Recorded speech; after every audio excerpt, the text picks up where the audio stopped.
What is up, my friends? How are we? It is Thursday night. We are in the midst of an international break, but I do appreciate you coming in to, well, help me get through the boredom, really. I know Ireland, as I currently sit here, are leading against Portugal, but, probably still a stretch too far for us to qualify.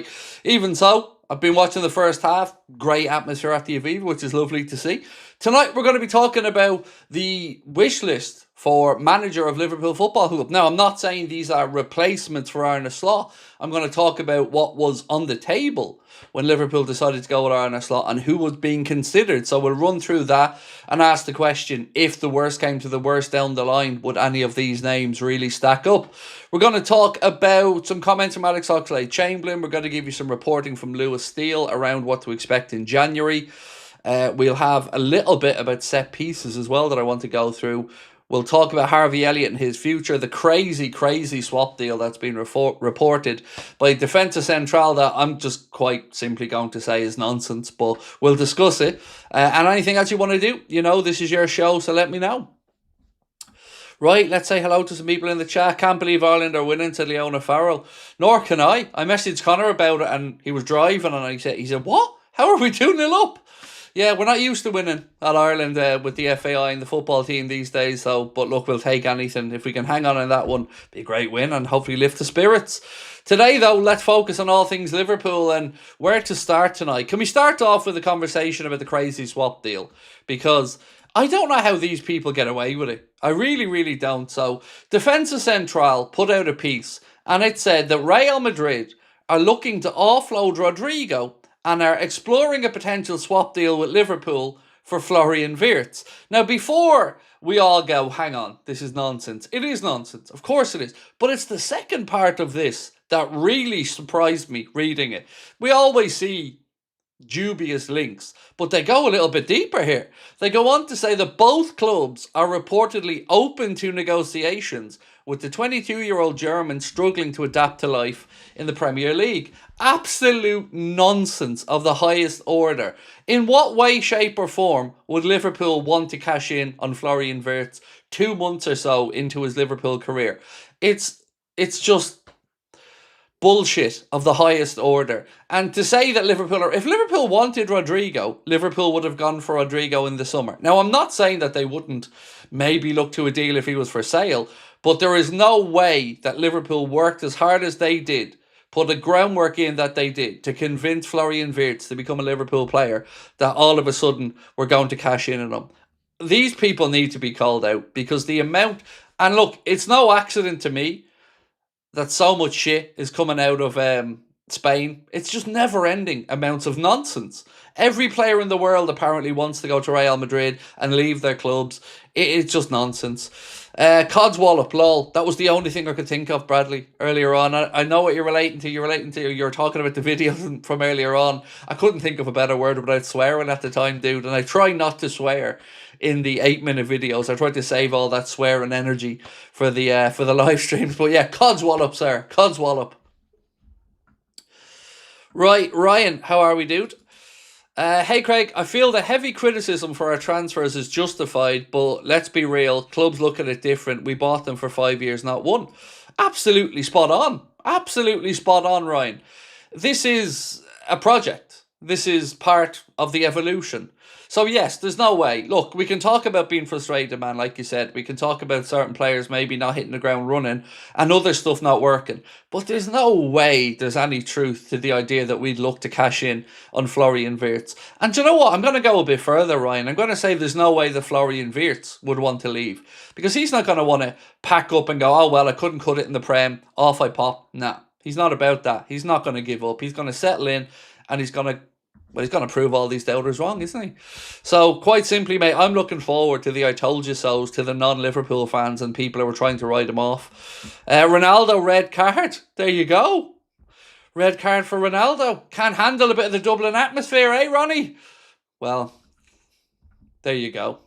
Violent conduct. I haven't seen it, but, if Liverpool, if Ireland can hang on for a win, brilliant.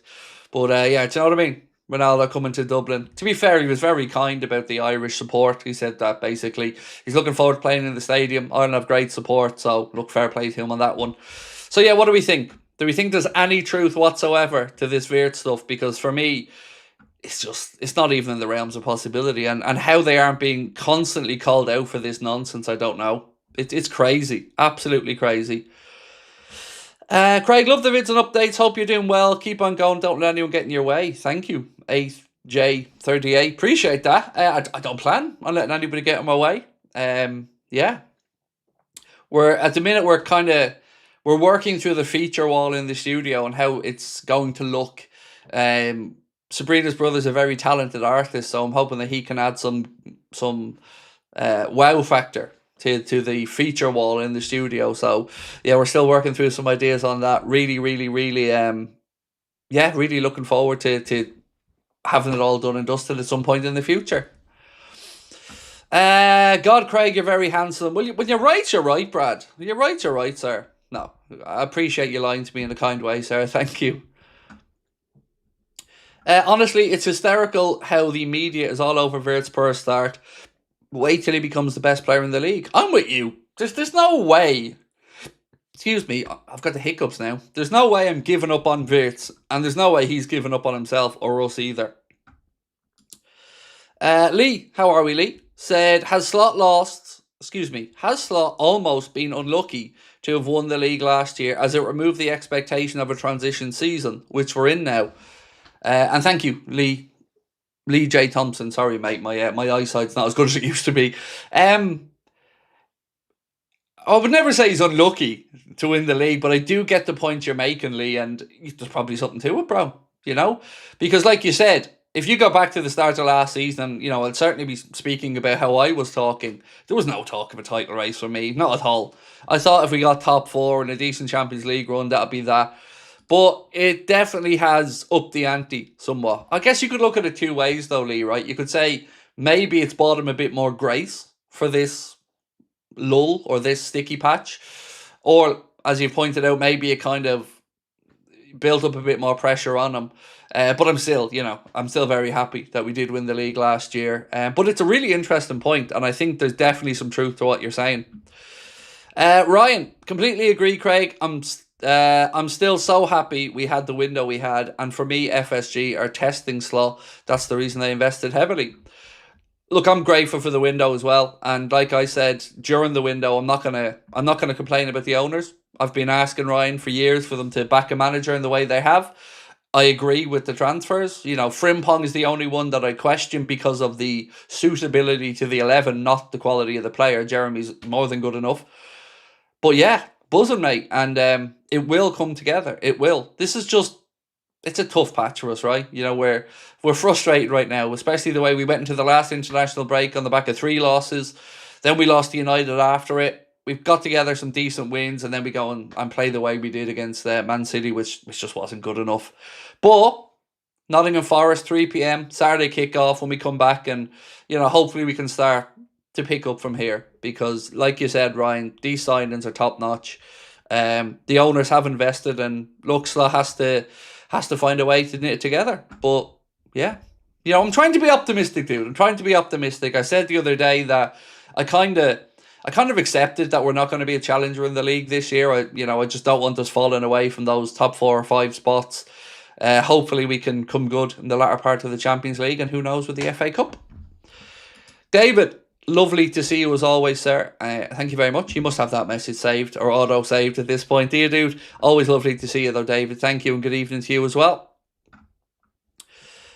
Craig, I'm looking forward to how the team plays with Salah on AFCON duty this winter, said Daz Neil.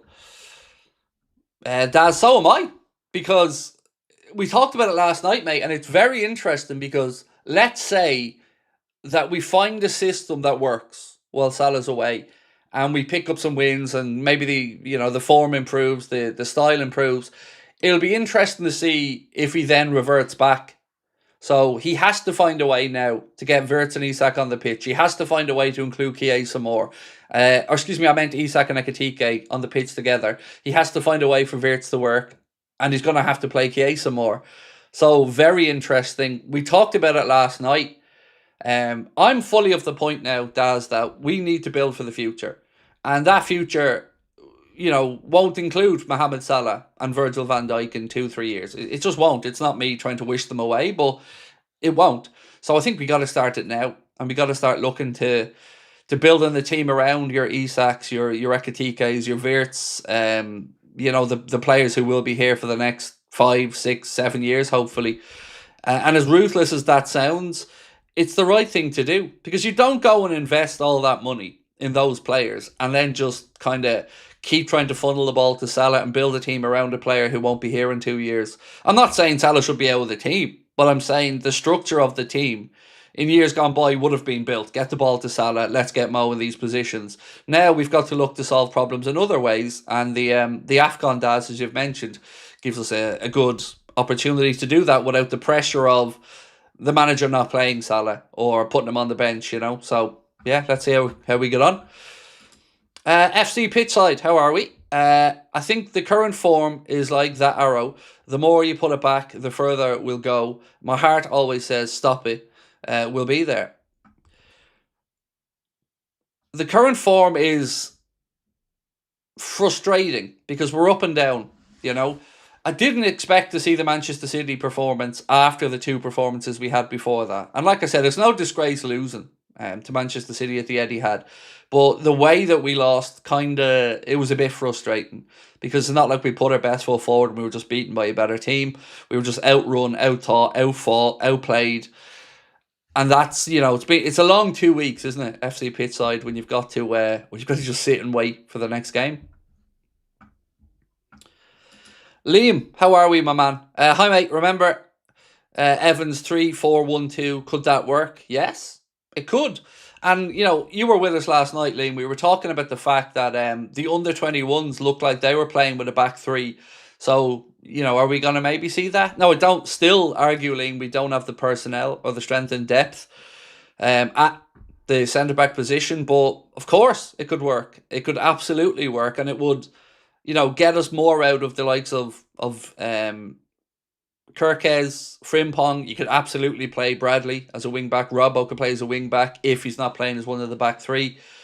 Definitely. And then in your midfield, you're looking at maybe one holding player, 1-8. So let's say you've got MACCA and Evans, or MACCA and Szoboszlai in there, or Gravenberch and MACCA, or Gravenberch and Szoboszlai, or Jones and Gravenberch, and then you've got your forward-thinking player in Wirtz, and I guess Jones could fill in there as well if needs be. So yeah, look, if we had the personnel, Liam, I dare say most of us in the chat wouldn't mind us having a run at maybe a back 3. So let me talk about the summer transfer business. I'm going to go through a few posts from Lewis Steele, because Lewis Steele's been a busy boy today. So let's start going through a few of Lewis's posts. So Liverpool are planning talks over new deals for Alexis McAllister, Ryan Gravenberch and Dominic Szoboszlai. All agents of all 3 are keen on bigger contracts. I'm sure they bloody are. I'm sure they are. I've never known an agent not to be keen on a bigger contract.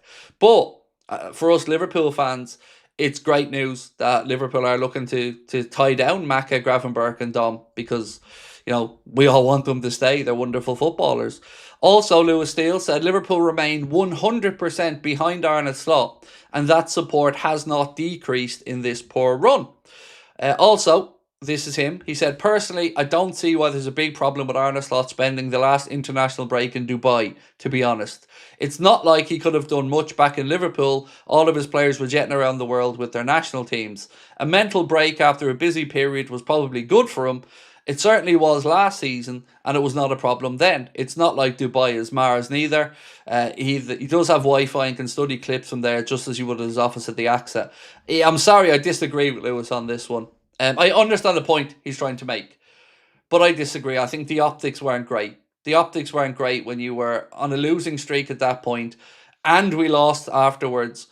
And yes, the players may have been going off on international duty, but they weren't all on international duty, and he could still have been working through stuff with his coaches in person at the AXA.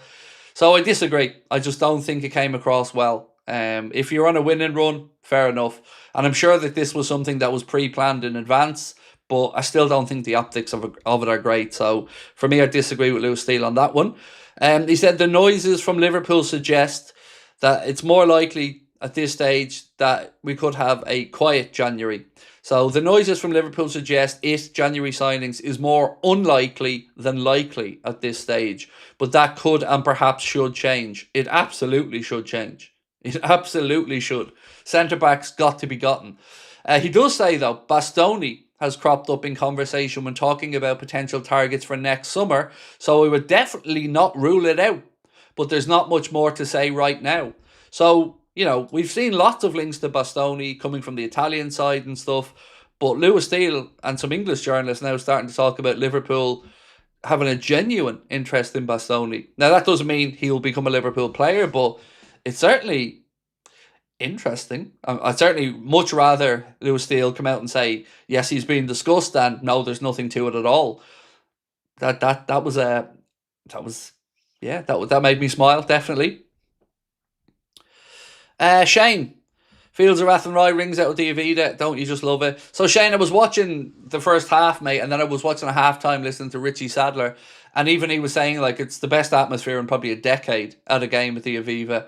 And it's just special. Like you and I know, Shane, as Irish sports fans, what the Aviva can be like and what Irish fans can be like when they're up for it. So yeah, good to see. Good to see. We've had little to celebrate in the last 8 or 10 years as Irish fans. So, a good result here or there certainly doesn't do any harm.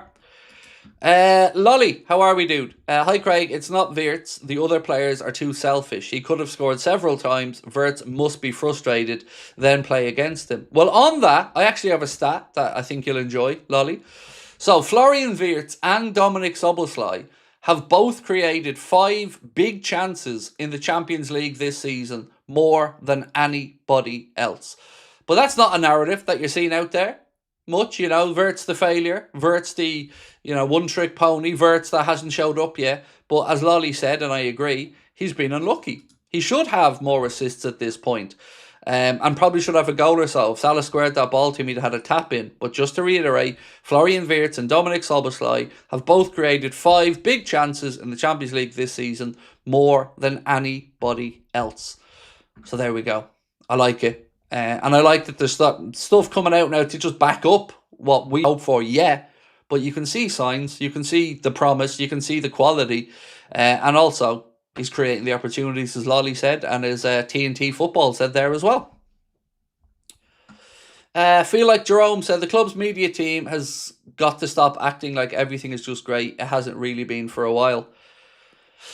Well, look, they can't say negative stuff, can they, mate? They've got to make sure that the club is upbeat and that the right atmosphere is around the club. So I don't really expect the club's media team to start becoming doom and gloom merchants, to be fair, So I get where you're coming from, but that's their job, is to show Liverpool in the best light possible. Billy says Szoboszlai got an assist today as well. I'd seen that, mate. No, I haven't seen the assist, but I did see that he got the assist for Hungary in their 1-0 victory away from home. Paul Owen said, Salah has been quite selfish for some games this season. He has, Paul, he has. And, it's never something that some people think he's been selfish for years. I've never really bought into that. But I also, as I keep coming back to, mate, you're selfish if you miss. And when your form isn't what it should be. And look, there have been times where, regardless of whether he did score or not, the better option was probably to pass it. Certainly the Wirtz one I spoke about a second ago. But yeah, maybe it's because he's trying to force it too much as well. But it has to be a team game. And you're right, if people are in better positions, you've got to do what's best for the team. And that's lay the easy ball on or get your head up and make that pass. Lewis said, Szoboszlai isn't just my favourite Liverpool player this season. He's my favourite Liverpool player. He's my favourite player in the world too. Good. Nice. He's a class player. And I'm glad he's flourishing this season at Liverpool, because he came in for a bit of criticism as well, which I thought was unfounded. What do you think of this? Vardy would have made a great Liverpool player in his prime, one of my favourite ever players. You're probably right in that the way Vardy played, with the aggression he played with, he probably would have worked very well in the Jurgen Klopp team. I've just never liked Jamie Vardy personally. Yeah, but I can't deny what you've said in a Liverpool team under Jurgen, I could see his attributes, working well. Right, let's get into the manager talk because, you're probably wondering what the hell the thumbnail title is about tonight. So Anfield Index, and shout out to our friends at Anfield Index as well, they reported what Lewis Steele said, which is when Jurgen Klopp left Liverpool, the club considered, and then they list 5 managers. Now, obviously, they considered Arne Slot because he's the coach. But other names that Liverpool considered were Sebastian Hoeneß of Stuttgart, Roberto De Zerbi, now of Marseille, Michel of Girona, Ernesto Valverde of Athletic Bilbao, and Luciano Spalletti of Juventus. I've got to say, I'm quite relieved that I don't know much about Sebastian Hoeneß, to be fair, so I can't really speak on him. But De Zerbi, Michel, Valverde, and Spalletti, I mean, Michel would be a bit of a roll of the dice. And I think he's probably been groomed for the Manchester City job down the line. De Zerbi, I don't think he'd be the right type of character for Liverpool. But he does play a good brand of football. None of those names really, really, really excite me whatsoever. They really don't. I'm sitting here trying to think of a world where Ernesto Valverde is the Liverpool manager. No, I know he managed Barcelona in the past, but just no, not for me. I don't think he'd be the right character, and I don't think the brand of football that certainly Athletic Club Bilbao play would work for us. Spalletti, another one that I just kind of go, doesn't excite me. Any of those names work for you guys? Any of those excite you at all? Because not for me. So Sebastian Hoeneß of Stuttgart, Roberto De Zerbi of Marseille, Michel of Girona, Ernesto Valverde of Athletic Club Bilbao, and Luciano Spalletti of Juventus. They were the names being considered, obviously, alongside Arne Slot. Did Liverpool look at Manchester United manager too? He would have been looked at, yes, but they weren't. He didn't make the final consideration. And I think the reason why Liverpool would have eventually not made a move for Amorim was the system, because the system, the way we had the players at the time and the way he's so committed to that system, it wouldn't have worked for us. And probably the same for Xabi Alonso. You look at Alonso's system and look, the romanticist in you would have thought, yes, bring Xabi Alonso back. But the system probably would have needed quite a bit of overhauling. Now, the irony is that a year later, we've kind of overhauled a lot of the team, and you could probably see a back three working, and we're talking about it. So maybe a year down the line, this is a bit different. But they're the candidates anyway. Craig, can see why they're on a shortlist and why they're overlooked. It's not for me either, man. None of those names would have excited me. De Zerbi would have been interesting, but I think he's too volatile.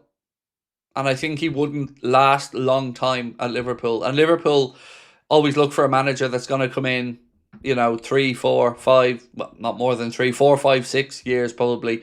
And I don't think De Zerbi's that kind of guy. He kind of reminds me of an Antonio Conte type of guy. Comes in, has a big impact, gets you playing good football, but it kind of fizzles out quite quickly, that relationship. And I think he's a 2-3 year coach at a lot of clubs.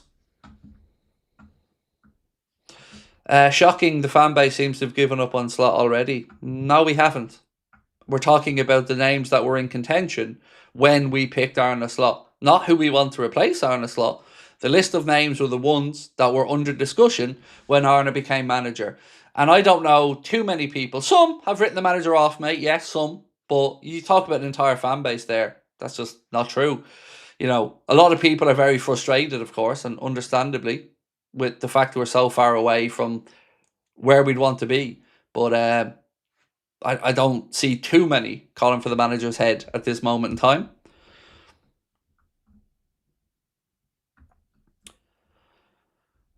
Arne will come good again, said. So the super chat that came in a while ago, I want to bring this back up because I think the gentleman nailed it. This one from Lee Thompson. Lee said, Slot's almost been unlucky to have won the league in his first year as it removed the expectation of a transition season. I think there really is something to what Lee mentioned there. You can never really say you're unlucky to win a league, but the point being, none of us had a league winning expectation at the start of last season, and we did it. This season, we come in, obviously, fresh eyes, lots of money spent, and that expectation rightly rises up. But it is a transition season. It is, whatever I want to dress this up and whatever I think should be the case, it is a transition season, and that's why I'm kind of coming to terms with it going to be a bit of a rocky season. L Stew said, Slot is not being written off on here at Anfield or anywhere except maybe in Sky Sports. Look, there will be people, and I was close. If we hadn't put in performances against Villa and Real Madrid, I would have been of the mindset that I think the players are down tools from. But they did respond in those two games, and that gave me enough confidence that, yeah, the players are still with them. And that's what it's going to take for me, because ultimately, the manager will do things right and wrong. But if you can keep getting the players to listen and they respond, that's going to be enough for me to keep them in a job. The results is one thing, but if the players look like they're disenfranchised or they don't like what they're hearing from the manager, that's when I really start to worry. And we haven't really seen that yet. Joseph said, hey Craig, thoughts on company? I certainly think he's proved his worth at Bayern. Be a tricky one. Be a tricky sell, that, wouldn't it? Bring in the Manchester City legend to manage Liverpool. I don't know. He's doing a great job, to be fair to him, at Bayern Munich. But nah, I couldn't see it. It'd be a hard sell. And also, maybe City look at Vincent Kompany when Guardiola decides to pack his bags. Sell Gomez, buy Bastoni and get Gay to replace Canade, but we need a centre-back in January for sure. I like what you've said there, Adam. I'm starting to get worried, Adam, that we aren't going to get a centre-back in January, because lots of the reporting over the last couple of days has been, Romano said Liverpool probably planning it quite enough January. Lewis Steele said as things stand, it's probably more unlikely than likely that Liverpool make a signing in January. But I don't know a single fan that doesn't think we need a centre-back. Actually, let's ask that. One sec.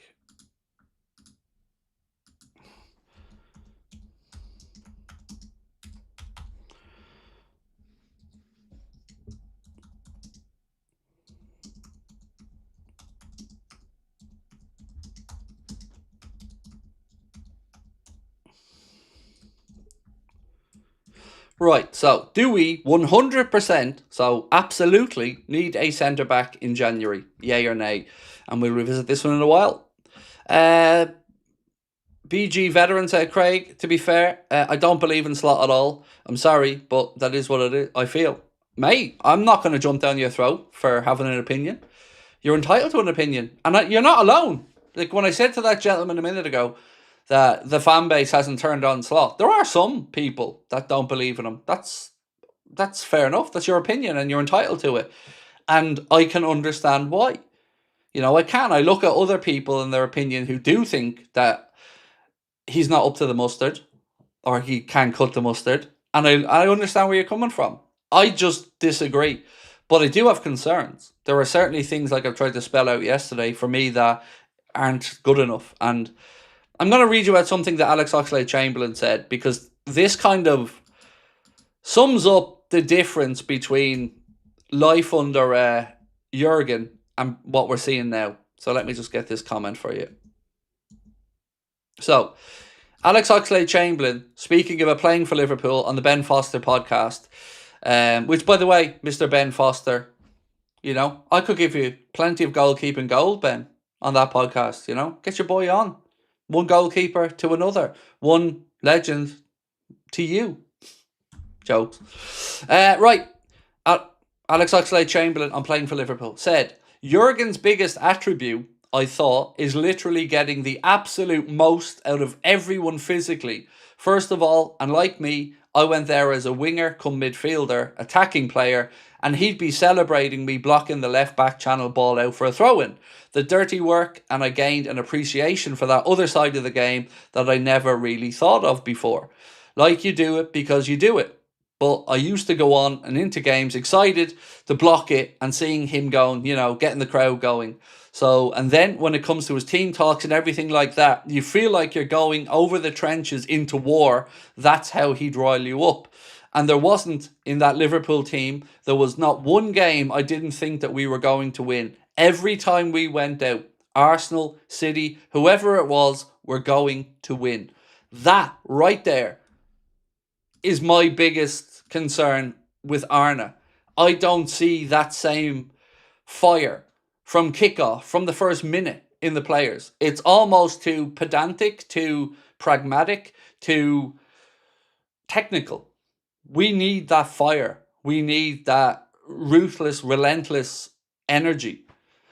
So that's why I have some concerns about Arne, mate. You know, I've more good points about Arne than concerns, but that is one of the big things to me that even in the league winning season, I didn't see enough of us starting games quickly. How many times in the Klopp era did we go and kill a team off in 20 minutes in the first half? Just bang, like that, 2-3-0 up, blitz them.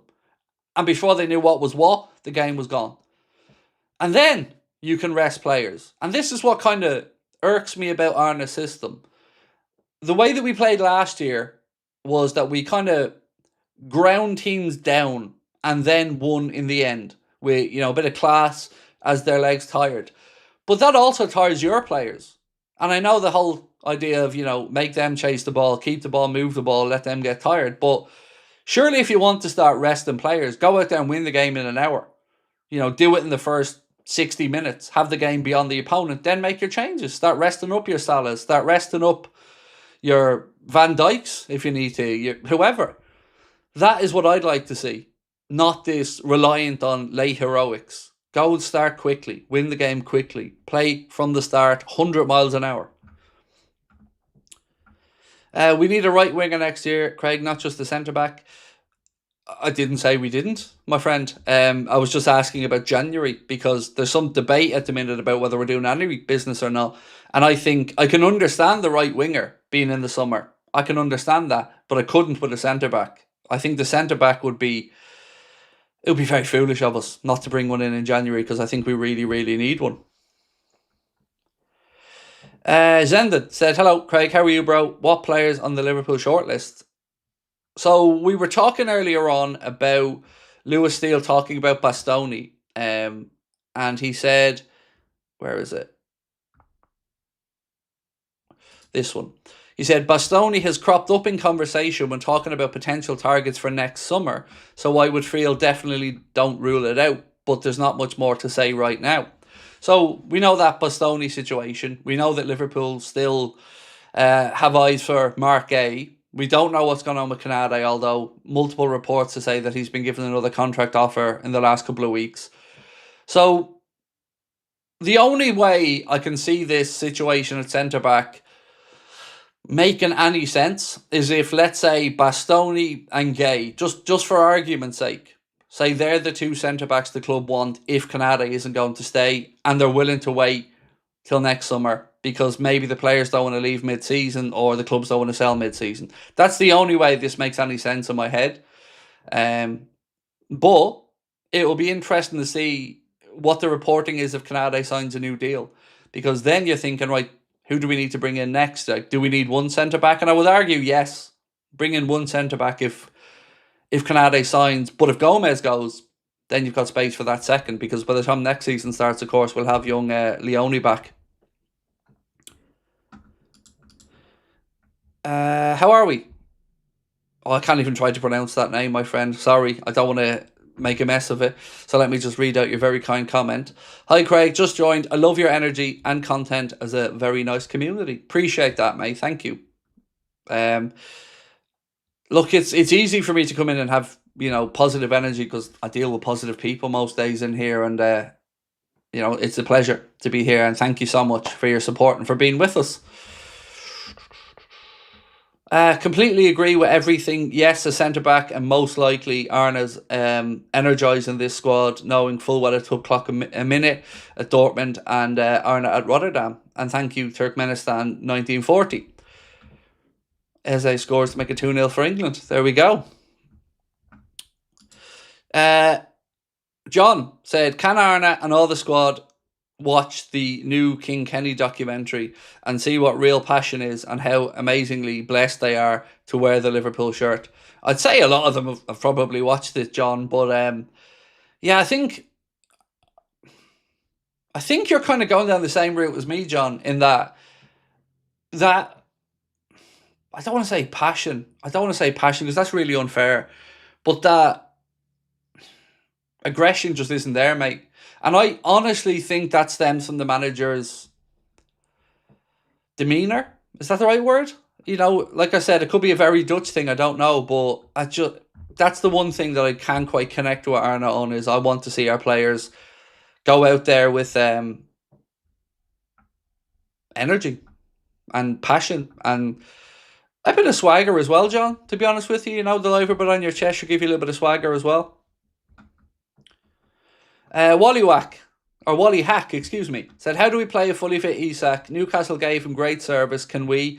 Does Ekitike go left? For me, Isak is still a better player than Ekitike once 100%.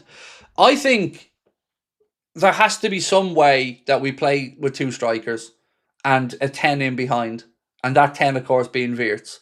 Now, what that means for wide players, I don't know, is the honest answer, mate. But we know we've no Salah for the AFCON. So if you're going to try and tweak a system, that feels like a natural time to do it. Or at least to get, as you said, Ekitike and Isak on the pitch together. I have no disagreement with you that a fit Isak and a sharp Isak is better than Ekitike. I think that's fair because I think he's more of a goal scorer. I think Ekitike maybe bring more to the all-round team and link up play a bit better. But, you know, we've got to figure it out. And look, it's a good headache, but it is still nonetheless a headache that the manager has to figure out. Any update on Leone? Is he back training? No, he won't be back training for a while yet. You know, you're talking about next season for him being back. You know, you may see him at the very tail end of the season, but no, he's a long, long way from even having a conversation about being back. Yeah. Unfortunately, because, you know, one, we could do with him, and two, it's just so unfortunate for the lad. I want to talk about, again, Alex Oxlade-Chamberlain speaking on the Ben Foster podcast, and he was speaking about Sadio Mane, and I think you'll like what he had to say about Mane, because I think you'll agree. So Alex said this: Sadio Mane was like a lifeline. Whenever we were having a nightmare as a team, you could just pass the ball to him. He'd leap for the ball, elbows out in every direction, control it on his chest, and create something out of nothing. Look, can any of us disagree with that? Because that's certainly the kind of way I remember Sadio. Just doing something special, something different.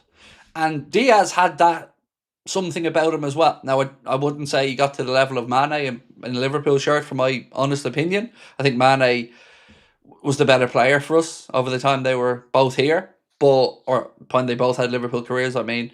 But, you know, we don't have that at the minute, do we? We just don't have that. You know, we've no dynamism up there. Is that the right word, dynamism? Just imagine paying 30 million for Enrique instead of some player would be an addition meaningful than some player. He can manage the stars. You're talking about as a manager. We have a manager. Give Arna his chance. I get the frustration, but let's give him a few more weeks, months, to see if this starts to knit together. Because if he doesn't, and the season does fall away into insignificance, well, there's a good squad there for somebody. And I don't think there'll be a shortage of takers for the Liverpool job if Arna does eventually have to move on. Although I don't want them to. I want it to work.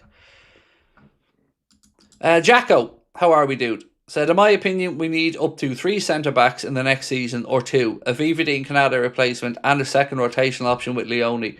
Gomez left minimum 2. Or Gomez role. I can see where you're coming from, Jacko, with the 2 to 3. So, as I was talking through earlier on, and I was saying, look, let's say Canada signs. So, if he does sign, then you're probably going to sell Gomez. So, you probably could fit 2 more in. If Canada doesn't sign, totally get where you're going with the 3, because then you've got Van Dijk, Leone. You've got to bring in, let's say, Mark Gay. You've got to replace Gomez if he goes as well, and Canada. So, then, yeah, you'd be up to 3.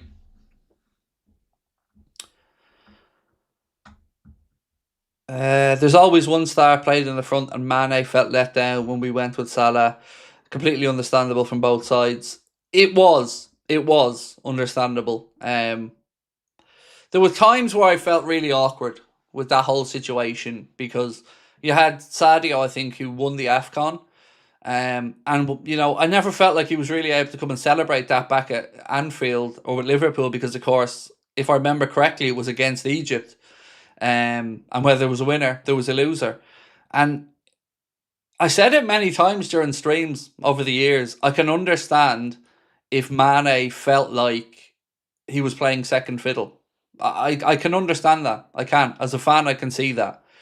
And it's just sad if that was the case because he was an incredible footballer for us, an incredible human being by all accounts as well. And yeah, it feels like those kind of stories about a little bit of unease, to be kind about it, probably was true. And Bobby, of course, being the what would I call him? The counterbalance between the two, the peacemaker maybe between the two. They let you have a go on the digger yet, mate? No, they don't want me near that digger, mate. Honestly, I'm bad enough in a car. Don't put me on the digger. But I did wake up to a bit of a surprise this morning. So I woke up. I said this morning. Who am I kidding? I woke up this afternoon and opened my shutters to have a look out the window. And apparently now I've got no front wall. that happened. Yeah, apparently my wife made the decision that there's no front wall. So yeah, that happened. So the front wall got knocked down with the digger today. Which was quite confusing to wake up to. I genuinely went, I was like my dog Harvey, just head tilt. David Massett said, "Well done, Ireland." Thank you. I think we held on and beat Portugal. Nice. No front wall like a defence this season. Yeah, pretty much. Well, look, we are concrete in the front so we can fit the cars in and getting rid of the grass, but I thought the wall was staying. But apparently my wife had other ideas. We won 2-0. Nice.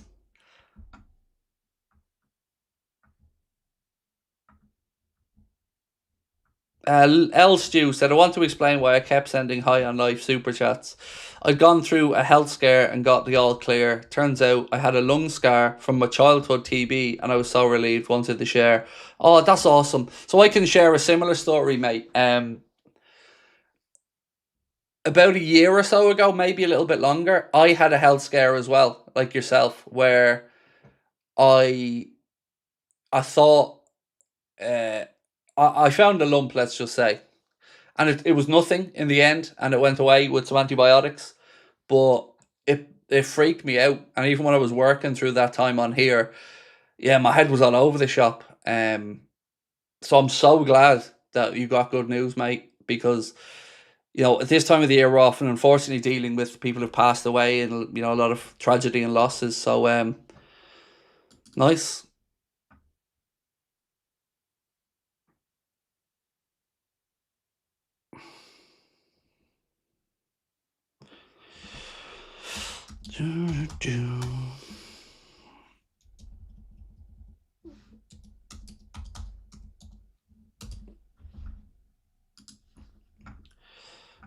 Right, Corbin said, "Any current manager you would swap Slough for, not Klopp?" Yes, there would be. Would I swap him for Enrique? Yes. Who else would I swap him for? I mean, there aren't many, to be honest. Especially when you've ruled out Klopp. It's probably Enrique. That is probably a little bit of match of the day fever, of course, because they've done so well and winning the Champions League. But it's just him as a person as well. Who else? Look, I'd be a liar if I said before Pep went near Manchester City, would I have loved Pep at Liverpool? Yeah, of course I would. I absolutely would, especially because the Barcelona fan in me would have loved that. But now, no, for obvious reasons. Alonso would be an interesting one. He'd certainly pull on the heartstrings. But look, let's be honest about it with Alonso as well. I know he won a league in Germany, but it's still a big job and it's still a step up. Now, he's at Real Madrid. There's not much more of a step up from Madrid, but he hasn't won anything there yet. So, yeah, that one you could understand. Hansi Flick. Oh, I don't know, Catherine. That Hansi Flick high line would give me heartbreak, mate, and palpitations. Have you seen their high line, Barcelona? My God, it's yeah, they're open. Let's just say that. It's very, and to be fair, Jurgen had a similar philosophy to some extent with the high line, but yeah, it would give me panic attacks with the high line. El Stew said, thanks all, was scared for my kids, but all good. Still cut down on the ciggies though. Hope to quit fully. You should, well, look, I'm not going to say you should quit, mate, but I'll say this to you. I quit smoking 14 years ago, and I can tell so much difference, honestly, apart from obviously the financial side of it, which I probably couldn't afford to smoke cigarettes now, in all honesty. But yeah, I'm very glad I did. I'm very, very glad I did. And I didn't use anything to give them up other than I was doing some shakes for weight loss. So I couldn't afford to do both. I couldn't afford to smoke cigarettes and buy these shakes. And my willpower to lose weight was more overwhelming than my willpower to want the cigarette. And I knew I couldn't afford the two. So yeah, it was easy. And to be honest, man, it was much easier than I thought because, like I said, I was so adamant I was losing that weight.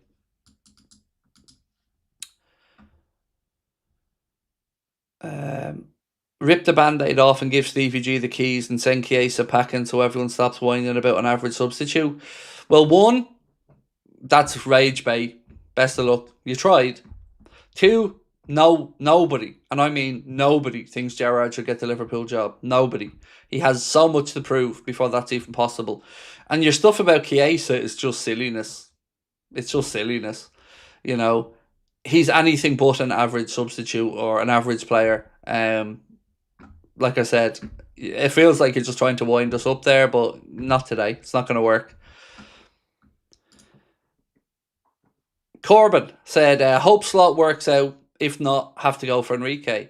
Yeah, but it'd have to be about timing as well. It'd have to be about timing because Enrique would have to feel he's achieved what he can at PSG and then maybe. But, often at times that is all about timing for the right manager at the right time. And look, maybe if he left PSG and had no job, perhaps. Would I take Glasner? No. I don't think I would. I don't think his brand of football would excite me. Obviously, look, he's won the Europa League. He's done very well with Palace, got them a trophy, got them into European football. No, I just don't think he'd be a right fit.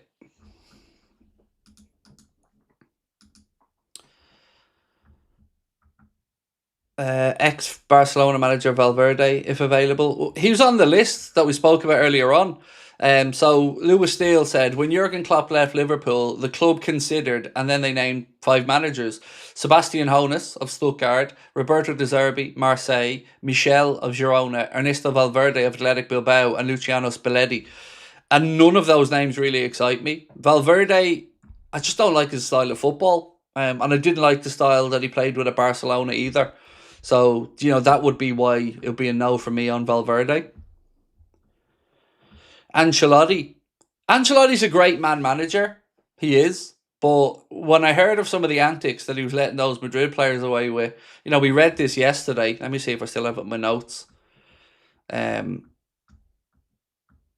Or maybe it was the day before, bear with me. Yeah, this one. So there was a story from Romain Molina that said, during Carlo Ancelotti's time at Real Madrid, some of the players went to Ibiza after games instead of returning to Madrid.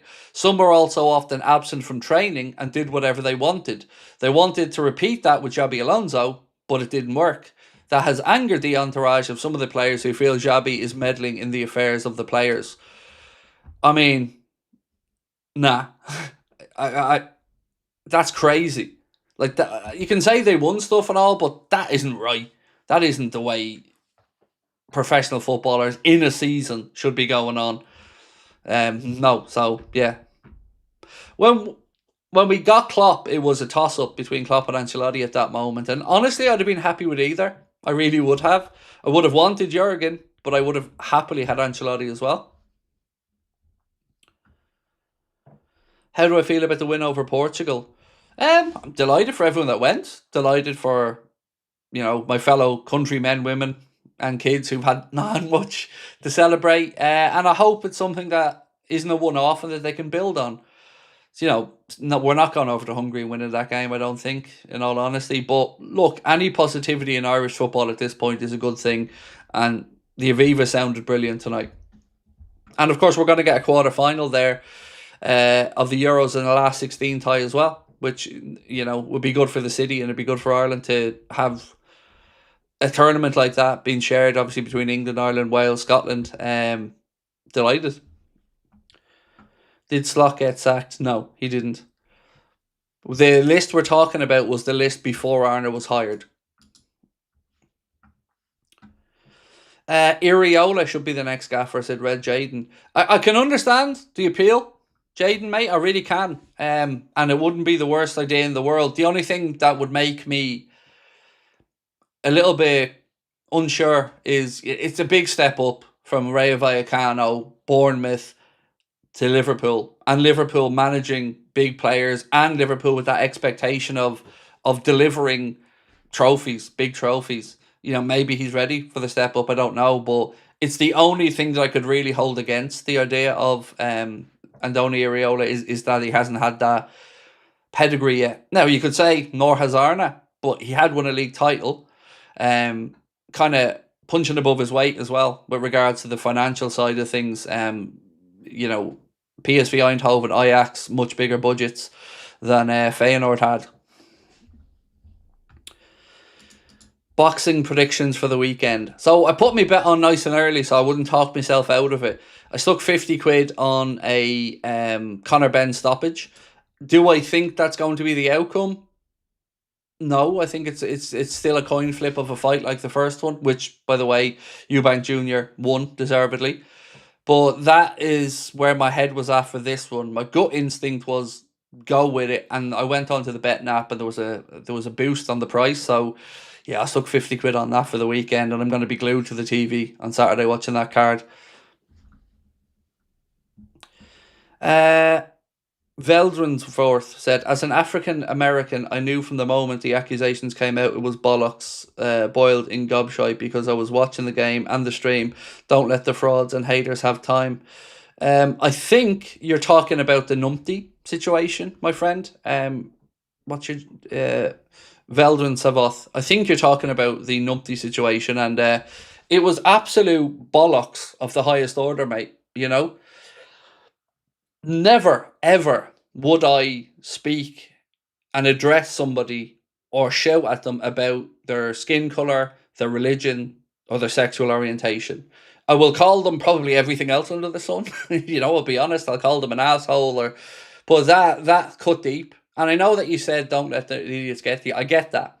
But how quickly that spread around TikTok frightened the shit out of me. Because I was getting people I haven't spoken to in a while messaging me about that, and I honestly didn't even believe it became a thing, because it's so far removed from reality of the situation where I called a white bald referee a numpty because I was probably going to call him a nonce, but because of the Coote situation, my thinking probably went, no, don't say that word, go with something else, and then I stumbled and then said numpty. But the whole thing made no sense because why on earth would I be calling a white referee that word, the N word, like it? So people tried to stitch it together to say I was talking about Frimpong. And what saved me there, I guess, was Frimpong didn't even play the game. So it's just people trying to land me in hot water. And look, I say enough stuff that I can be held accountable for. I ain't apologising for stuff I didn't do. AJ, what's your thoughts on AJ, Jake Paul? My thoughts are that if he doesn't knock him out in 2 rounds, something's fishy. That's my thoughts.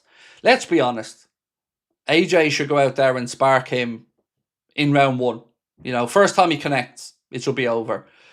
But I don't know anyone I've spoken to about this that doesn't think. Let me say it another way. I'd like to see the contract after the fight's made, because there is no world where he should knock him out in a round or two. Look what he did to Francis Ngannou. Now I know Ngannou wasn't a boxer, but he's a bigger, tougher, stronger man than Jake Paul will ever be, and AJ just put him to sleep. So if AJ doesn't do it quickly and ruthlessly, yeah, it's going to be an embarrassment.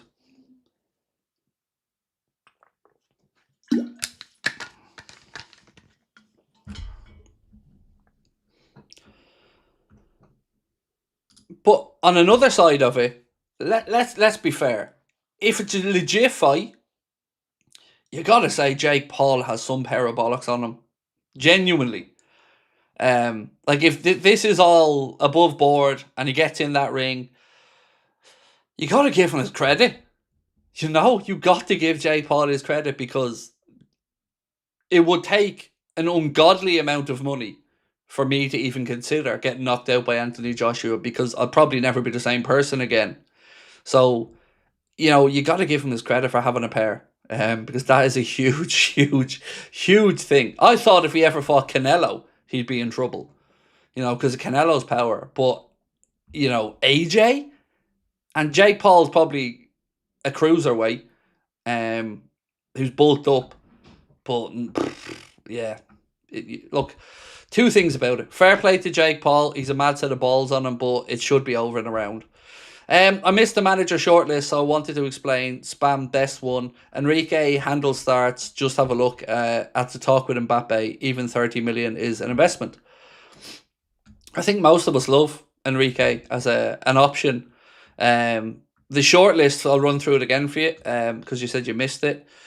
The shortlist was about the managers that were considered when we hired Arne, not in case we fire Arne. And that shortlist was Sebastian Hoeneß of Stuttgart, Roberto De Zerbi of Marseille, Michel of Girona, Ernesto Valverde of Athletic Club Bilbao, and Luciano Spalletti. That was the shortlist. Jazz, just tuned in. Hope your night is going well. It's going pretty good, thank you, sir. Appreciate your 6 months with us as a member as well, Jazz. Thank you for your support. Right, let's see if I've got more news for you that I haven't gone through yet. Yeah, this was an interesting bit of insight from Paul Gorst, and that's not a sentence you're going to hear me say very often. But yeah, I was reading this piece earlier on that was posted by LFC Transfer Room, and it's, you know, about something Paul Gorst wrote or said. And it says, as Slot and his coaching staff underwent an open training session at the facility used by the Japanese national team during their pre-season tour of the Far East, it was clear that the long throw-in routine was being honed as a new string to the bow of the Premier League champions. So we were working on long throw-ins.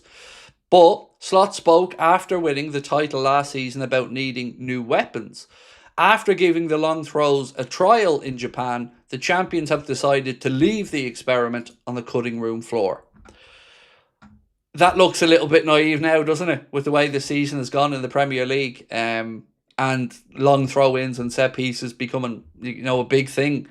So I wonder if he's regretting leaving those throw-in routines on the cutting floor. Let's talk about Greg Evans and what he's had to say about Harvey Elliott, because I've seen conflicting reports on Elliott today, and I don't know which one's right. This one said an early exit from Aston Villa looks unlikely for Harvey Elliott, with no January recall clause in his season-long loan, while neither Villa or Liverpool have indicated at this stage that they want the deal cancelled. There was a different story saying something different about Elliott, though. Let me see if I can find it. Yeah, this one. Lewis Steele said, very differently to Greg Evans, Harvey Elliott can be recalled by Liverpool, but nothing is still in the works. So Greg Evans reporting there's no break clause in that, or callback clause. But Lewis Steele said Elliott can be recalled by Liverpool. Look, I'm going to say this bluntly. Harvey Elliott should be recalled by Liverpool, whether we plan on utilising him or not, because what's happening at Villa is a piss take. It's a piss take. He's gone there, I'm sure, after chatting about the possibilities of what was going to happen. He's turned down offers from Germany and elsewhere, and he's not getting game time. And that is complete opposite of what the whole thing was supposed to be about, which was in a World Cup year, he wanted to go and get minutes, which is totally understandable. Was there another part two on this one? 1 second.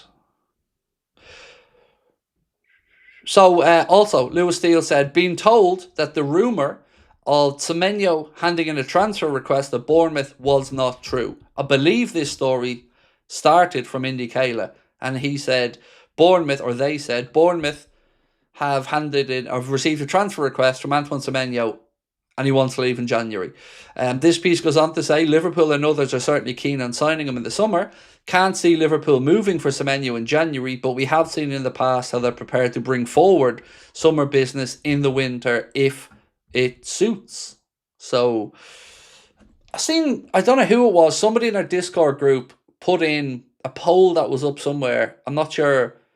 Sorry, I can't remember where it was, but they listed the clubs for Semenyo and Liverpool weren't there. So they said, where should Antoine Semenyo go?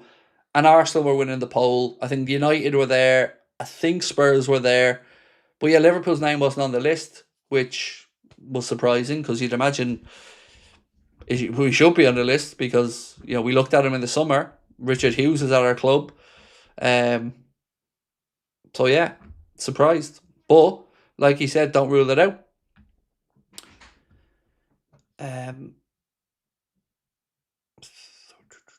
Was there another part on Elliott? I thought there was one more bit on Elliott. If you're coming in late with us as well, some potential good news. Lewis Steele said Liverpool are planning on talks for new deals for Alexis McAllister, Ryan Gravenberch and Dominic Szoboszlai, which, would be great if we could tie down those three lads. Speaks said, how are you reacting to the shortlist? It sucks in my opinion. And I don't disagree. None of those names would have excited me. None. Valverde, probably the most accomplished of those coaches, but yeah, none of them really gets me off my seat excited, mate.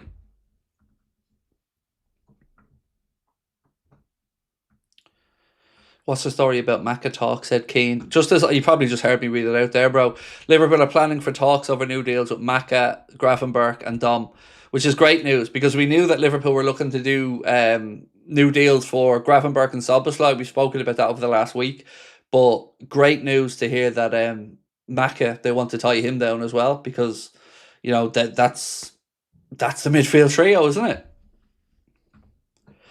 Eva said, Craig, if Elliott was gone and gets such little game time at Villa, I would have preferred for him to stay with us as a rotation because he's a good player. Absolutely, mate. Absolutely. And I just want to find this because I know there was one more thing on Harvey Elliott today that I was reading. And for the life of me now, I can't find it.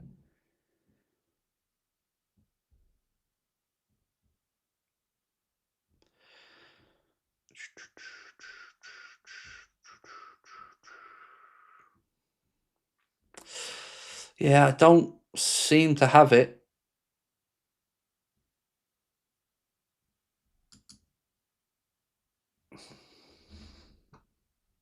Yeah.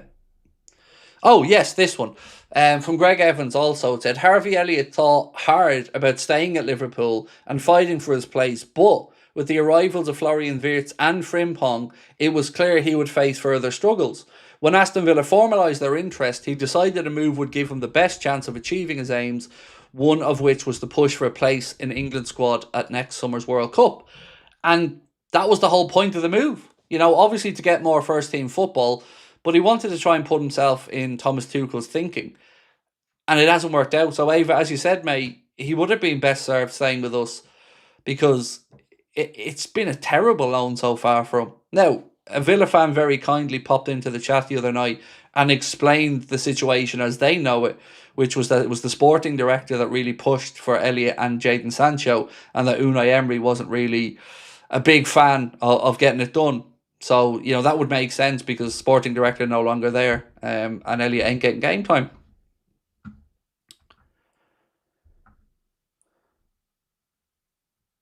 Valverde spent 300 mil on Coutinho and Dembele, and then still relied on Messi day in and day out. Yeah, those two signings did not work out for Barcelona one bit. And then obviously you see Dembele now at PSG, winning a Ballon d'Or as well. But yeah, what really annoyed me about the Coutinho move there in particular was they never seemed to play him in his best position. They were always trying to shoehorn him back in to a position that didn't fit him.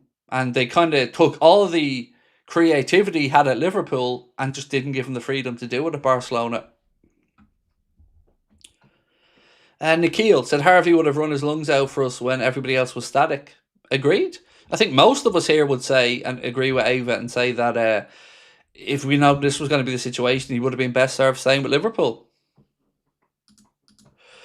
So, we've had 1,200 votes on the question we asked, which was, do we need a centre-back in January? 96%. 96% of people said yes.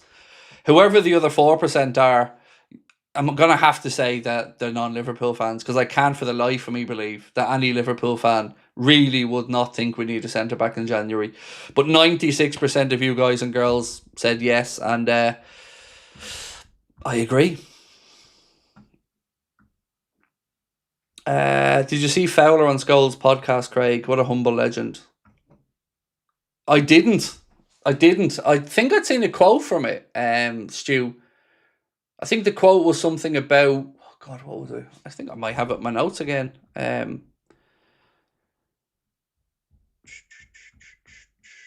Because I swear I covered this for a video or something. It was a few days ago, though. Yeah, I don't think I do have it in my notes, but I did see a quote from him, as I said, on the podcast. But look, Fowler is my favourite ever Liverpool player, so I'm fully on board with any Robbie Fowler praise. Can we do a poll? Will Ireland qualify for the World Cup? No. This is a Liverpool channel, mate. We talk about Liverpool stuff and polls and stuff, and we won't be qualifying for the World Cup. I say that as an Irishman who would love it to happen, but we're not going over and beating Hungary. I just can't see that happening. Angie, has somebody hacked your computer or your phone? Looking slimmer, fine, handsome dude. Thank you. Appreciate it. I don't think I'm any slimmer that I know of. But I'll take any praise I can get. Thank you very much, Angie. Always appreciate you. Fowler said Wirtz is a 10 and he can't figure out why he's not like the rest of us. Yeah, fair. Fair. Good. Because it is always nice, isn't it, when you hear a former pro or somebody who's been in and around the club and the game kind of back up what fans are thinking and, what we're concerned about. Like, why isn't he a 10? Why isn't the system being... I assumed when we signed Florian Wirtz and the two strikers we did that there was going to be a way in Arna's mind that all of these guys were going to play together and get the most out of Wirtz. The system currently seems to struggle to get the most out of Wirtz, and when we've seen Isak, it looks like we don't have a system that suits Isak. What are your thoughts about Tuchel or Gasperini? Not Gasperini for me, although I am a fan of the way he plays. Thomas Tuchel, look, he's a top level manager. I hate to say this because it's really unfair to Thomas Tuchel, but it's honest, so I'm going to be honest. If Thomas Tuchel was to become Liverpool's manager, in my head, every time I see Tuchel, my brain would be going, he's not Klopp. He's a watered down Klopp. He's not Klopp. He's a B-Tech Klopp. He's just not Klopp. It would be like we have an inferior Jurgen, is how I'd feel about it.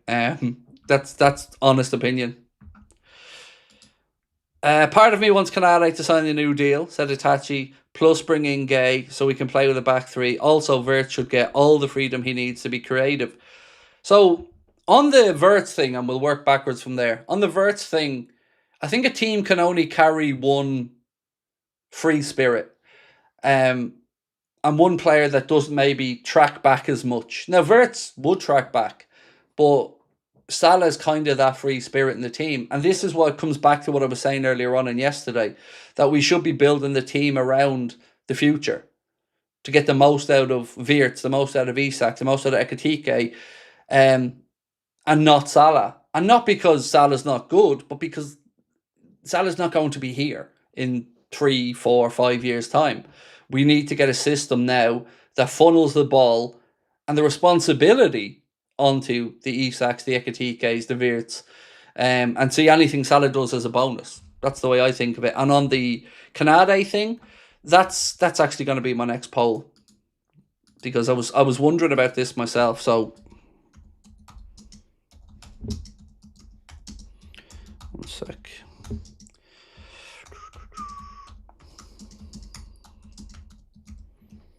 So, do you want Canade to sign a new deal? Because I'm like Itachi in that I do. Ideally, yes. Get him to sign the new deal if he wants to, and bring in MACCA for the competition. The problem I have at the minute is there's no way to hold him accountable if performances aren't as they should be. And that's my big concern. Same with Salah on the right. Nobody's there to hold him to account if he's not playing well. So if you had MACCA, like you've mentioned, you could either play the back three, like you've tried to say, or you could. And by the way, I know I said black there, by the way, in case anybody tries to say I was trying to make some type of racial slur. It was black. See how easy it is to make that mistake? Just in case. But yeah, you can play the back three, or you can hold Kanate to account, or rotate him more if he isn't fit or isn't playing. So, or playing well. So yeah, I agree. But it also makes me wonder what everybody else thinks, because Carragher summarised it quite well the other day when he said, I want Canade to stay, but Liverpool will survive if he doesn't. I think that's about right. He's not a Virgil. He's not a difference maker. He is a good centre-back that you'd be more than happy to have, but it's not... Yeah, it's not gonna. You're not gonna lose any sleep if he moves on. Do you think Slot will take the FA Cup seriously? He had better. He had absolutely better. Yeah, he'd better, because you've already thrown away one cup as manager this season, Liverpool Agenda, and we don't have the space to just throw away another trophy. So he has to, yes. I'm still fuming at the squad he put out for the League Cup, personally. You're one win there, and you're playing at home away from a quarter-final. Carl said, I'm sorry, but I think he's off at the end of the season, so we need 2 top centre-backs. Carl, it's absolutely possible. The question that I was asking, though, is do you want him to sign a new deal? I don't think any of us, sir, could say with any confidence what he is going to do. I'm probably leaning more towards what you've said as well. In my mind, I'm almost thinking he's gone. But, it hasn't been resolved definitively one way or the other yet, so I'm still holding out hope, because he's been at the club. He's been part of our success. So if he wants to stay and it can be reached, brilliant. But we still need to bring in MACCA on top of that. Right, I need a little favour from you, if I can. Hit that like button for me. If you can do me that favour, that would help. My eldest is Robbie, youngest born 23, RF 23. Ah, nice, born in 2023, RF 23. I like that. My son is named after Lucas Leiva, because I always loved Lucas Leiva's attitude at Liverpool, in that no matter how bad things got, he never sulked, he never moaned. No matter what criticism he got from people, he always wanted to do his best, and he kept trying to improve. And I thought to myself, if my son can go into life with the same attitude as Lucas Leiva, then my son won't go too far wrong in life. So we had a deal, my wife and I, that on our first child, my wife got to name our child if it was a daughter, and I got to name if it was a son. And she cheated, because she found out. So, she found out in a scan that I wasn't there for one of them. And so she shafted me. So when we were having our second child, I said, no matter which sex this child is, I'm naming the child. And Lucas was born, and then the name Lucas was the first name in my mind. And I have a signed Lucas Leiva shirt upstairs for my son for when he turns 18. So I can say, this is the man that you were named after. Which is, I would have loved to have done an interview with him at some point as well. Lucas Leiva, that would have been, maybe we can do it on Skype or something in the future.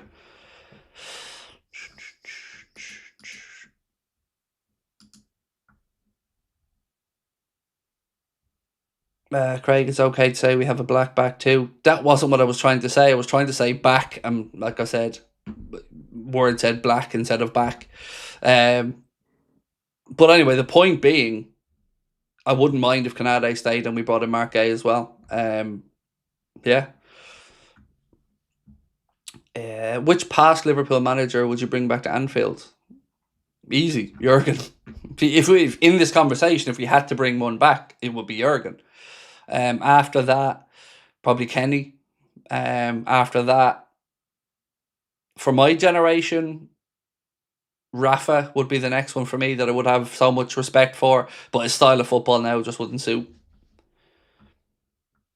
Foxy said, just left the stadium, place was rocking. Oh, Carl, I haven't seen or heard the Aviva like that, dude, for a very long time. And what a night and what a game for you to go to, man. I'd say you're buzzing, and rightly so.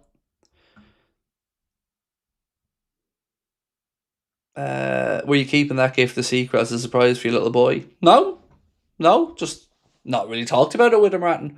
Not a secret, just something there to have. I just knew it was Lucas Leiva's last year at Liverpool at the time, and I knew if I didn't get the shirt then, I was never going to get a chance to get it. I've such a huge regret. So my favourite Liverpool player of all time, of the like last 10 years, sorry, is Bobby Firmino, and I don't have a signed Bobby Firmino shirt, and to this day, I'm really angry at myself for not getting one when I had the chance. Because I've got a Bobby Firmino painting, which I love, but I don't have a signed Bobby shirt, and it does my head in that I don't, because I really should. I really should.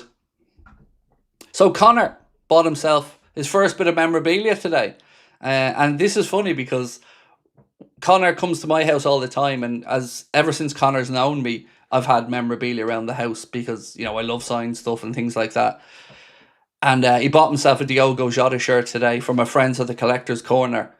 So well done, Connor. His first bit of Liverpool memorabilia, and what a very fitting one to get as well. He got himself a signed Diogo Jota shirt.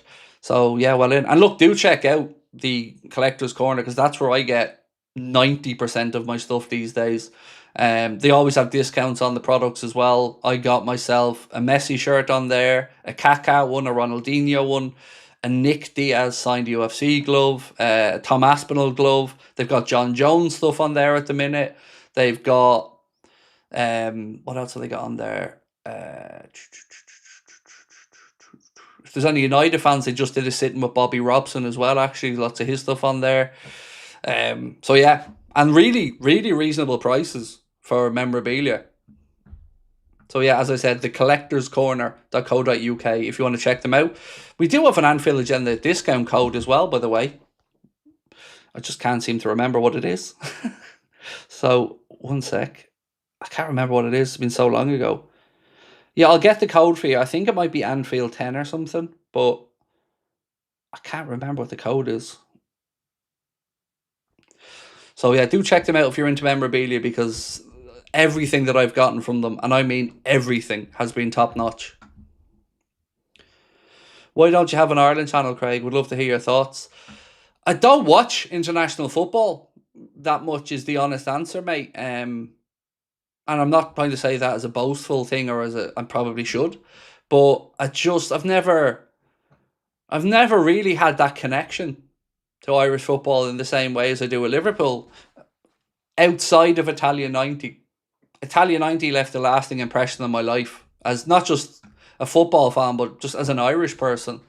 Our country really came forward after that competition. It was so weird. It was like the whole country just took a step forward after Italia 90. More belief was in the country. There was a bit more money coming into the country. So yeah, that's the honest answer. I just never felt the same connection. And I also have a pretty big disdain for the way the FAI have run things in Ireland and the lack of investment. Like, I grew up playing football, getting changed in, and I'm not joking when I say this, I've gotten changed in 95% porta cabins, but I've even got changed in burnt out houses, in cars, to play games of football. Like, there was just no investment in the infrastructure for underage football, and that really pissed me off when you look at Gaelic, rugby and other sports in Ireland that had a far better infrastructure. Do they have Kenny signed stuff? Oh, I think there was one picture with Kenny Dalglish on there. One, I think. Um, yeah, I got a Graham Souness picture, an Ian St. John signed picture. Um, I think there's one Kenny thing on there, mate, but don't quote me on that.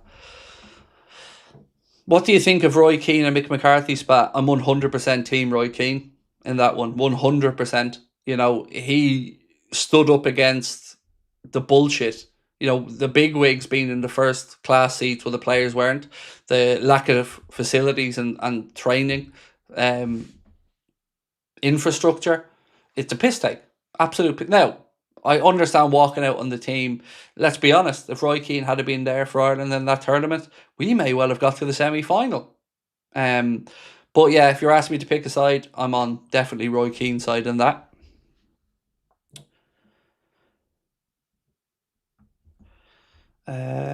If Ireland and Liverpool were on the same time, which one would you watch?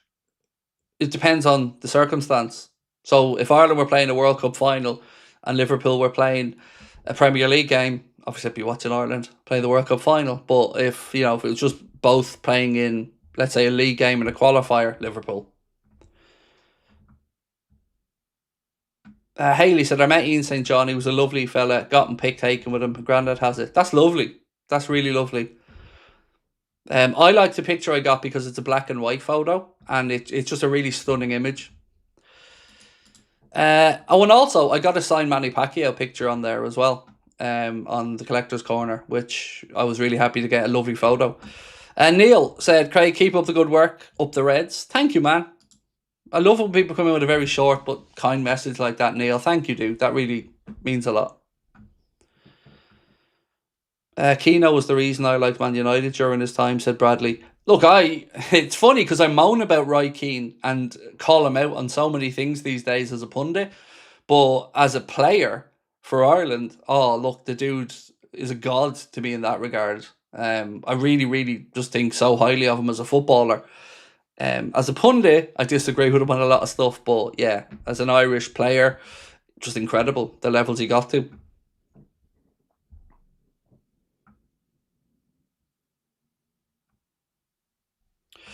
Right, let's keep going.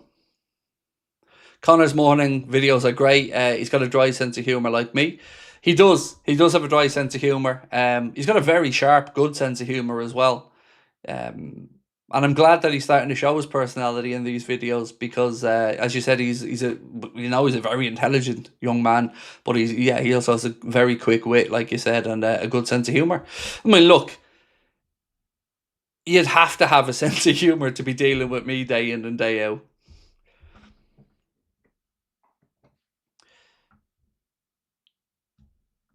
Right, let's check in on our poll. Oh my god, the stream has flown along tonight, lads. I'm going to stay on another 20 minutes because I don't feel like saying goodnight yet. Do you want Canade to sign a new deal? Ooh, this is interesting. So if you haven't voted, please do. That's the poll question so far is, do you want Canade to sign a new deal? Sarla Lee said, thanks, Craig, for responding to my message earlier. I really feel belonging to your community, really dealing with rejection of late, but thanks to your streams, I can connect with people from afar. Well, don't ever worry about rejection. Honestly. And I had a similar chat with my son last night. He was stressing about exams. The real measure of a person is how they respond to setbacks. And it's the thing I'm most proud of me about, and the thing that kind of make me know I'm a strong-willed person is I have never given up, and I use rejection as fuel. So whatever's happened to you, whether it's in a relationship, in a work environment, in school, don't let it define you. because you talk to anybody who's successful and they've probably had, the majority of them, many failures and many rejections. I mean, just speak to any musician or actor. They've probably been turned down hundreds of times. But it only takes the one thing, the one person to see that thing in you, or that one scenario or circumstance to bring the best out of you, and then it all clicks. And I nearly gave up this channel. God, I'd probably have lost count if I said to you 10. That's probably not even fair. But I didn't, because sometimes you guys talk me back, sometimes Connor talked me back, sometimes my wife talked me back. Sometimes I just said, no, I'm not giving them the benefit, I'm not giving them the pleasure of me quitting. But yeah, don't let it define you, because it's how you get back up and keep coming again and again and again. That makes you, that will define you as a person, and that will build your character. You know, the way you've got that whole mentality sometimes in sport of participation medals for everybody. All the kids get a medal.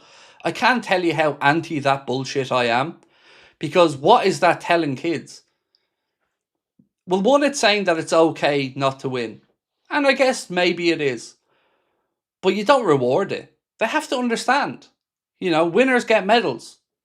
If you don't win, react. React. Remember the feeling. It's important to feel a loss or hardship, because then you know how you respond to it.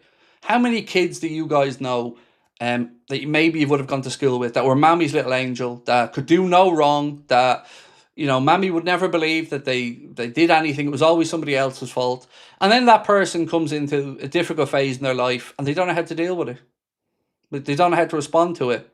It pisses me off massively, because you need to learn resilience. You need to understand the earning of success and the earning of a win, and you'll appreciate it more. Just dishing out medals to everyone is nonsense. You need to understand how painful it is to lose, to not want to feel that again, and what it takes to win. And that will measure you. That will make you a person. Like, sports has played such a huge part of my life. And I could have never imagined, like, I'd be in the camp of a runners-up medal can fuck off in the bin. Like, I lost. Not good enough. Like, do something better. And with my kids, I don't let them beat me in anything. If you're going to beat me so much as in a game of dominoes or chess, you're going to earn that. Daddy ain't giving you shit. You're going to beat Daddy fair and square, and then you're going to realise that you've achieved something. That's the way I think everybody should be. Yeah. The taking part that counts. Oh, that's such a... sorry, it winds me up something fierce. The taking part that counts. It doesn't. It doesn't. Now look, everybody should be encouraged to do sports and play sports. That 100%. And I love that there are some rules in underage football, or at least there was in Ireland, that substitutes up to a certain age have to get a game. Because if kids are showing up in training and they're in this team, they should get minutes and play. Everybody should feel involved to some extent in that way. Absolutely. But winners get medals. Losers remember the feeling. You know, we talk about this as professionals. I'm sure when Jurgen lost those Champions League final, the first one with Liverpool against Madrid, I'm sure he went into that dressing room and said to the players, remember this feeling. Remember what you feel like right now, watching those Madrid players get their winners' medals and lifting that trophy. Remember it, bottle it, bookmark it, and don't ever want to feel this way again. Because the next time you're in this position, remember what it felt like sitting in this dressing room with your heart broken, looking at a medal that you don't want. And next time, make sure you don't feel that again. That's my philosophy on these things.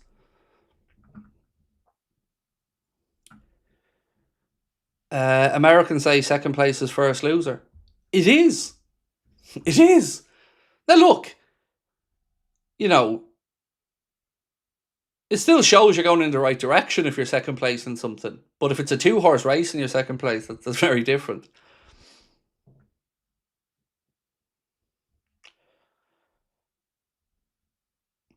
Totally agree with you, Craig. However, the idea that you'll give the kids confidence for the future, you need to earn success. I get the idea of it, but, you know, you tell your kid they can achieve anything if they work hard. You know, you give them the basics, the tools to go out into the world and succeed. You fill them with confidence, of course. You know, you can achieve anything, son or daughter. You can be the president. You can be a doctor. You can be whatever. Yeah, they have to have that belief. But they also have to understand that it's not going to be handed to them. They've got to earn the right. You know, we all do this. You know, your parents probably would have made you save up for that one thing you wanted, because then as a kid you'd understand the value of something. You know, you saved for that. You went through a little bit of hardship for that. You earned that. And then when you get it, you appreciate it more. If I could sign any non-European player this season, who would it be? I think I said this the other day. I think I answered it. I think we did talk about who would I sign. Non-European player, right?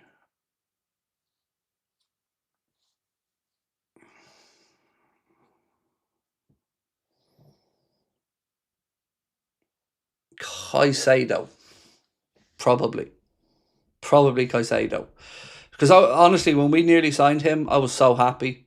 Really, I really rate him. And look, he's gone on at Chelsea to prove his worth now this season, especially. So yeah, probably be Caicedo. Messi's too old, obviously. There's not really many of the Brazilian team that I would want at Liverpool. Heading over towards Africa, I can't really think of any standouts there that I would want above, let's say, Caicedo. So I'm going to say Caicedo,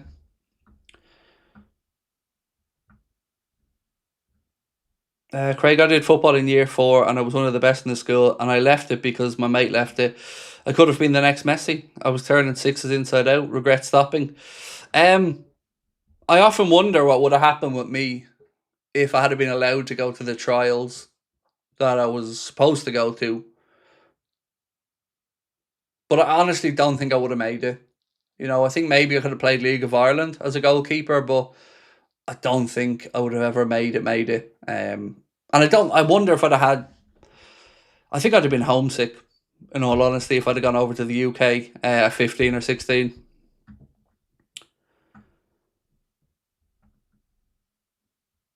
Rodrigo, I would love as a backup winger behind somebody like Elise if Salah left.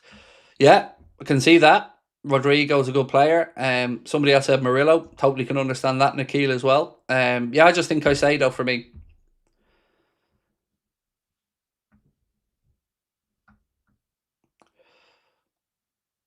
That's what Liverpool did in 2019 after the 2018 heartbreak. Yep, it's got to be done, Johnny Rico, because it's important. You know, any good manager in that environment will say to those players, remember this feeling, because you won't want to feel it again. So, I know I've said this a few times, but if you can, do vote on this Canada thing for me. It'd be lovely to try and get as close to 1,000 votes as we can. We've about 11 minutes left on the stream. So, do you want Canada to sign a new deal? That's what we're asking you this evening.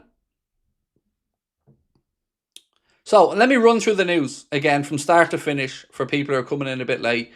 And I'll go through it all in one go for you.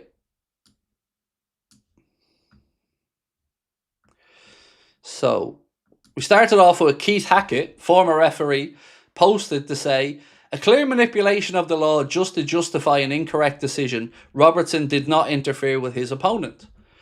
Then it was Graham Potter on Isak that have spoken to him and he's doing well. He has no problems. He's fit and available for selection.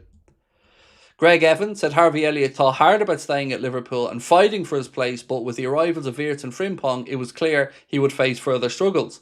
When Villa formalised their interest, he decided a move would give him the best chance of achieving his aims, one of which was to push for a place in England's World Cup squad next summer. Also, from Greg Evans, he said an early exit from Aston Villa looks unlikely for Harvey Elliott, with no January recall clause in his contract, while neither Villa nor Liverpool have indicated at this stage that they want the deal cancelled. This is different, though, to what was said by Lewis Steele, who said Harvey Elliott can be recalled by Liverpool, but nothing is in the works yet. Which I find interesting, because one report, Greg Evans said there is no clause to do it, and then Lewis Steele said it is possible. And I know which one I believe. On the manager thing, when Jurgen Klopp left Liverpool, the club considered, according to Lewis Steele, Sebastian Hoeneß, Roberto De Zerbi, Michel, Ernesto Valverde and Luciano Spalletti. Then we had Liverpool are planning for new talks over deals for Alexis McAllister, Ryan Gravenberch, and Dominic Szoboszlai. Agents of all three are keen on bigger contracts, said Lewis Steele. Also, Lewis Steele, Liverpool remained 100% behind Arne Slot, and that support has not decreased in this poor run. He said, personally, I don't see why there's a big problem with Arne Slot spending the last international break in Dubai, to be honest. It's not like he could have done much back in Liverpool as all of his players were jetting around the world with their international teams. A mental break after a busy period was probably good for him. It certainly was last season, and it was not the problem then. It's like Dubai. It's not like Dubai is Mars either. If he has Wi-Fi, he can study clips there just as he would his office. I disagree with that massively. I think the optics were terrible of him going on that. And I disagree that he couldn't have done anything at the AXA because, one, all the players aren't on international duty. That's not true. And also, you could be looking at the 21s, the 18s, who aren't on international duty. You could be working with your coaches trying to figure out different structures and systems. And that's before you even get into the optics of going away off the back of 3 losses in a row. He also said, Lewis Steele, the noises from Liverpool suggest that January signings are more unlikely than likely at this stage, but that could and perhaps should change. Bastoni has cropped up in conversation when talking about potential targets for next summer, so we would definitely not rule it out, but there's not much more to say right now. He said, being told that the rumour on Semenyo has handed in a transfer request at Bournemouth was not true. Liverpool and others are certainly keen to sign him in the summer. Can't see Liverpool moving for Semenyo in January, but we've seen in the past that they are prepared to bring forward summer business in the winter window if it suits.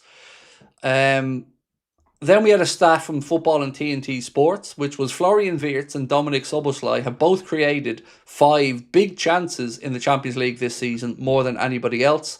And then Alex Oxlade-Chamberlain was speaking about Sadio Mane, and he said, Sadio Mane was like a lifeline. Whenever we were having a nightmare as a team, you could just pass the ball to him. He'd leap for the ball, elbows out in every direction, control it on his chest, and create something out of nothing. And he's not wrong. He's not wrong. So that's pretty much where we're at with the news this evening, folks. There was this crazy link as well from Defensa Central, which is the biggest load of my arse and bullshit ever. Real Madrid are looking to offload Rodrigo and are exploring a potential swap deal with Liverpool involving Florian Wirtz. Both clubs are reportedly open to negotiations, with the 22-year-old German struggling to adapt to life in the Premier League. Why are you lying? Just why the fuck are you lying? There is no way Liverpool are open to negotiations to move on Florian Wirtz. That is absolute bollocks. Just nonsense. Like, just the flat out lie. Simple as that. If I said that, I'd expect to be called out for it, and rightly so. So I don't know how these things even make it into print for people to share. It's such bollocks. Firstly, Madrid had their chance if they wanted him, and they didn't, and we got him. Secondly, we're hardly giving up on him after 2 months at the club in the season. The whole thing is just nonsense from start to finish. Do you think this current team can react to setbacks, though? Klopp was a great motivator. Slot seems too passive. We need a new coach with great motivational qualities. Well, on that, there's some quotes from Alex Oxlade-Chamberlain, which kind of say that. He said Jurgen's best attribute is getting the absolute most out of everyone physically, first of all. And then he went on to say later in the little quote, where is this? He said, so then when it comes to his team talks and everything like that, you feel like you're going over the trenches and into war, how he'd rile you up. There wasn't anybody in that Liverpool team that didn't think they were going out to win every single game. That is probably one thing that does concern me about Arne, is I don't know if he has that in him. The ability to do that, to go into the dressing room and, rile people up to that level, to get them so hyped up, because we see so many games we start slowly and build into it, whereas with Klopp at times it was the other way around. You go out there 100 miles an hour, tear into them, set the tone, win the game and move on. So yeah, that's my biggest concern with Arne, is that he potentially doesn't have the ability to go into that dressing room and get into them, as we'd say. Anytime Madrid come a knocking gives me a headache and anxiety. It's just always bollocks though. Like it's always absolute nonsense. I don't know. It's just so often like it's just like let's link Madrid to a player because that will get clicks. There's no way Liverpool are open or even considering a swap for Virgil and Rodrigo. Just none. Paul said Virts will come good, no doubt. We really need a centre back in January, said Shytown Red. We do, and we ran a poll on it earlier on. 96% of the people in the poll, mate, said yes, Liverpool need to get a centre back in January. 60s Red said motivation is a massive tool in sport. Yep, as is holding people to account. And I don't see Slot doing enough of that either with players because there isn't enough direct competition for them. So, I keep saying this, but how do you think players like Chiesa, or let's even say Gomez, who are seeing others in their position not really hit the ground running or do enough this season, but they're not being held to account by the manager and they're not being dropped or rotated or rested or whatever words you want to use? These are the things. I've no doubt about Arne tactically. I've no doubt about his ability to build play or to build mythology in the team of a structure and a way to play. But I do have questions about his ability to get into people's head in that way and rile them up. What's your opinion on the Ryan story Connor brought up this morning? I don't know what the story is, Keane. I haven't seen the video, mate, so I don't know what Connor spoke about this morning. Right, so I'm going to call this poll now. But if you haven't voted, last shout to do so. We'll give it a few more seconds. Do you want Canade to sign the new deal? Yes or no? Slot said he had the pleasure of watching Pep's tactics 5, 6, 7 times before we played them. Yeah, and he said something similar about PSG before we played them as well. It almost felt like we were going into that game with a defeatist mentality because he was so overly complimentary of Paris Saint-Germain and their style and the manager. And I didn't like it. After the game, crack on, give them all the compliments you want. But before the game, the mind game should be there. Itachi said, next season, Wirtz and Isak will be fire. I hope so, dude. I hope so. Yeah, because that's what we all want. And it's possible. I hope we see some of it this season as well. Sean Harding said, the fact that Chiesa, etc. aren't getting picked can also affect their motivation. They'll probably end up feeling like it's pointless given their role when they're not appreciated by the manager. Yeah, I don't disagree with that. And I've said it so many times this year. It must be really disconcerting giving your all in training and getting throwaway minutes then in games where he's just trying to save somebody else's legs. So, yeah, I agree with you. Right, folks, let's call this poll and then we will call it a night. So we need 3 more votes to get it to 750. So if we can get 3 more votes, we'll call it. And actually, the result of this has surprised me. I thought it was going to be more in the opposite direction than it has been. So let's see if we can get those 3 votes. Hang on. 747, 748. There we go. Thank you to everyone that voted. Right, so 56% of you guys said you don't want Canade to sign a new deal. That genuinely surprised me because I could understand you saying maybe you don't think he'll sign a new deal, but I don't think he'll sign the new deal, but I want him to sign the new deal because I want us to bring in Mark Gay, then have Leone and have real competition that if the levels aren't where they should be, the manager has quality that he can bring in and utilise. So, yeah, like I said, appreciate all of your support as always. I'm going to call that a night. Tomorrow is Friday. It'll be my last live stream for the week. So if you want to have a chat tomorrow, we will be here at 9 o'clock again. Saturday and Sunday, we'll have a couple of videos coming out, but no live content coming out as we're going to just get a bit of a breather at the weekend. And I'm going to watch the boxing on Saturday night as well. But I will see you tomorrow, hopefully. Be a news video from Connor in the morning, one for me in the afternoon/evening. And again, thank you so much for coming in tonight and spending some time with me. If you can, hit that like button for me on the way out. And we'll see you tomorrow. Have a good one. Much love.